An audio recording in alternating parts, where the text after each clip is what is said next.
made sacrifices. Okay, Dwayne will tell me not to tell you this, but as a professional, my presentation's probably pretty pathetic. So I brought some stuff to distract you. This is a project going straight into third year. This is a site study booklet that we put together.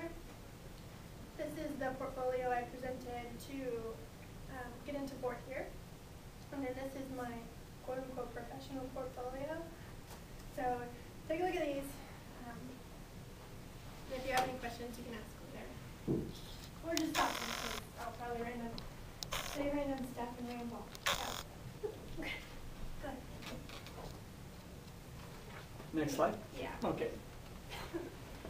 Okay, so my decision to go to U of H was pretty cut and dry. Well, first and foremost, I guess my boyfriend was moving to Houston. So, all your love, right? Really, the easiest reason is because of the 5-year program. You don't have to take your 4 plus 2. So you go 5 years straight. You don't have to get your master's. You have your bachelor's degree. It's a really close drive to San Antonio, as Jordan said. You can come home, do your laundry, get some money, whatever you need to do. And you get your double major pretty easy in environmental design, which is the 4-year architecture program. You take a couple of extra math classes, really, and you have your double major, and it looks good on your resume. So that was my top 3. So. That's the Tale of Two Cities. Right here in front of my face. Okay, that's my Tale of Two Cities project. All drawn by hand, no computer. Everything's drafted, different methods and medias. The only model I ever kept, I still have my little, like 1/16th model and my gigantic one, which I think was a section model, if I'm not mistaken. So,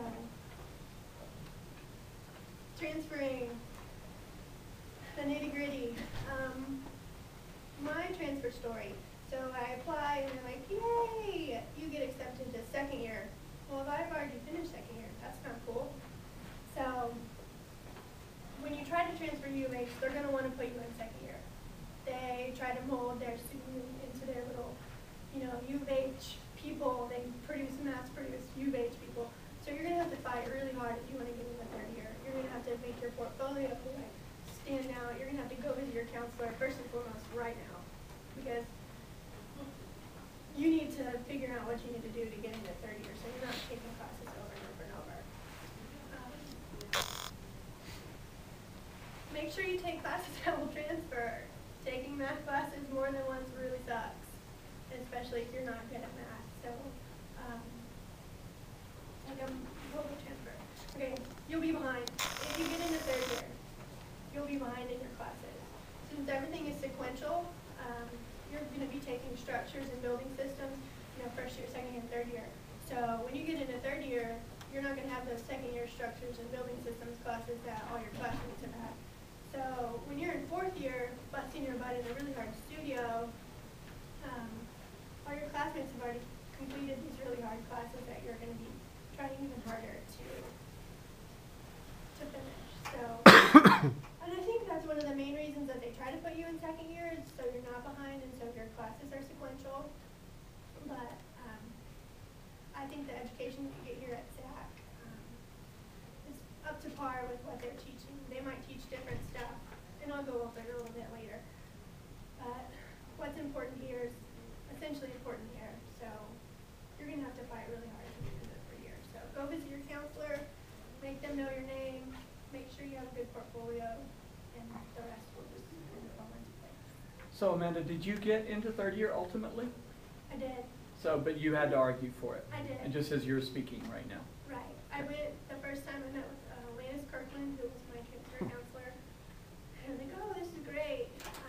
Met with them, left my portfolio, applied, paid them a whole bunch of money. And I get the letter that I was in 2nd year.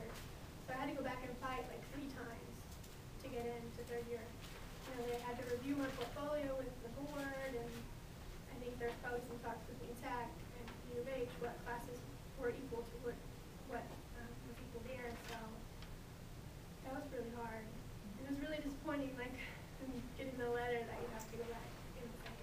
It's one of the points to emphasize to you. You know, we've had talks from Texas Tech, Texas A&M, all the programs that you've heard about. We do not have exchange transfer programs set up with all of the programs. They've simply not expressed an interest in it. So we do not have an automatic relationship set up with U of H. So it tends to be case by case, year by year. Now the kind of thing that Amanda's talking about right now, though, has a lot to do with what Marisol was talking about last week with Pratt. It's pretty much set up like it's set up here. Your classes are small, about 20. The teachers or professors are really diverse. You'll get to know that as if you get there, when you go there, you'll get to know who teaches what type of design, what's more important to which professor. But a little tip, if you get in, bring your bike lock and a lock to put on your locker, because you'll stick out like a sore thumb on the first day of class when everybody changed their chair to their desk and puts a lock on their locker. When they walk in first thing in the morning, that's what you do. You clean your desk, you clean your chair, and you clean your locker, or you're going to be walking around with a bunch of stuff, looking for a locker, hauling it up and down the elevators, and those things are huge. They're like 3 by 7. So that's like my first newbie tip. I looked like an idiot. Like, I had my computer, had my backpack, and I don't have a seat. Can tell me where to go. So that's a pretty good tip. And you know, you get your own desk for the whole studio, so make sure you get a parallel bar with a cutting edge. It makes your model building go pretty simple. You don't have to bust down, you know, your T-square. You can use your parallel bar, but get the one with the metal edge. It's a little bit more expensive, but you can use it forever. The core classes, structures, building systems, and architectural engineering. You know, there are like 200 people. They're in the studio, and they're important. You're going to need to pay attention. They're really hard, but as a professional, try to take your AREs. Those building system classes and structures classes are really important. So pay attention. Don't go to class to sleep. So let's see. Don't lose your hand drawing skills. If I learned anything at SAC, it was how to draw. I come into third year and everybody's on the computer, and I have limited computer skills. You know, I bust down my whole tracing paper, and everybody looks at me kind of funny. And, my professor's like, "Oh my gosh, you can draw!"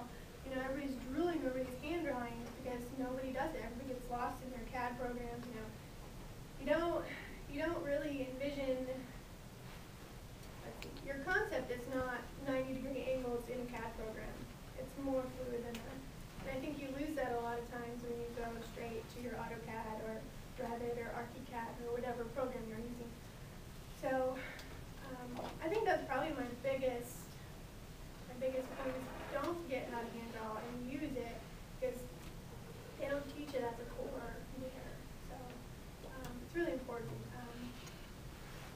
I really wish that their program placed more emphasis on hand drawing, because, like I said, you get lost in the computer and everything's right angles.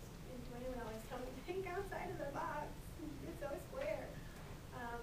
Luckily, I worked for a company when I got out of school that was all about the square, so that was good for me. A minor in construction management would be really beneficial, because as a professional, I went into a large company, 120 people, and I did construction administration. Guess what? That would have been really important. It would have really helped out. If you know how your building goes together, how to price it, how a construction company works, it's really going to help you in the real world. And it's fun, too. That's my favorite part, is hands-on construction, getting your feet dirty. Model building craft. When I got to University of Houston, my models looked like I had chewed them with my teeth. And everybody else looked like they had been building models since they were like 5. So while you're here making models, try to make them look nice. It's pretty important if you go there. It's not the most important, but it's pretty important. And there's no substitute for a good fatigue man. The scraps with tape and glue and Velcro or whatever it needs to be. You know, that stuff is really important. You can't visualize your stuff on 2D, you know, in the computer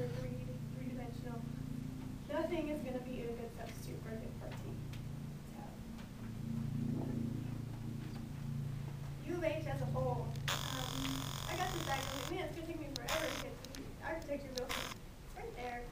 The University of Houston is huge. Like, it's like a whole city in itself. When you go to take your history classes, politics classes, you're in a gigantic auditorium with 300 other people. So your professor doesn't know your name. He doesn't care if you come to class. He doesn't care if you sleep or pay attention in class. He's going to give you the grade you earn. And if you don't ask questions, you're going to get a B or you're going to get an A. So just need to go to class and pay attention. I see a lot of people nowadays working on their little netbooks in class, you know, in your history classes and stuff. But I personally don't think anything is a substitute for writing down, taking notes by hand. I think take your notes by hand and then put them in your netbook, and you can study from those. I think that would be that's a better way to learn. I think when you're in a class that's that large, because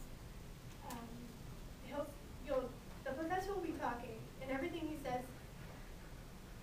some of it's important, some of it's not important. So if you take notes by what you're thinking instead of by what you're typing, it just makes more sense to take notes the old-fashioned way and then put them in your netbook and learn from them that way later. Like I said, the campus is huge, so always have an umbrella. Rain boots are beneficial too. So. You mean it rains in Houston still? This year, not this year. Yeah, but, that's crazy. Used to anyway, right? Yeah, I remember, you know, my jeans would be wet up to my knees from walking from class to class. So bring an umbrella and.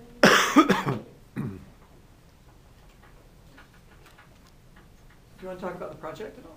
Oh, this is a project I didn't pour here. It's in Hobart, Australia. It was a design competition. I couldn't tell you what Carta Decumadas means anymore, but basically the project was to revitalize their harbor. So our project started in the main part of the city and was basically like a bridge that went up and down and undulated through the city, then picked up passengers and dropped off passengers around their harbor. And then at the end of the harbor on this end, there was like all kinds of entertainment, bars, restaurants, markets, etc. And this project was done, I guess, in Revit and 3D Max. Did you all see this one? I guess this is my notes, which is what I wish people would have told me before I transferred or before I got into big school. And yes, document your work, photograph it when you're done. You know, go to Hobby Lobby, get a black piece of fabric, set up a good model, set up a good studio to take pictures of your model. Because after you've had it in your trunk for 5 days, it doesn't look quite as nice as it did when you left your studio. Like I said, don't take pictures of it on your kitchen counter with your dirty dishes or beer bottles in the background, because it doesn't look very good presenting it later. If you do your hand drawings, scan them, a high quality scan, take them to Kinko's, save them as a PDF before they get wrinkled. You know, if you do stuff in the computer, always save that as a PDF when you're done. But I think that was one of the reasons I don't have a lot of pictures, is because between 3 computers and 2 external hard drives, I don't have a lot of PDFs, and I don't have the programs, because they might not have been legal at that time. I don't have the programs to open the files. So save them as a PDF, because when you do your portfolios and stuff, you're going to need the PDF. And I think that's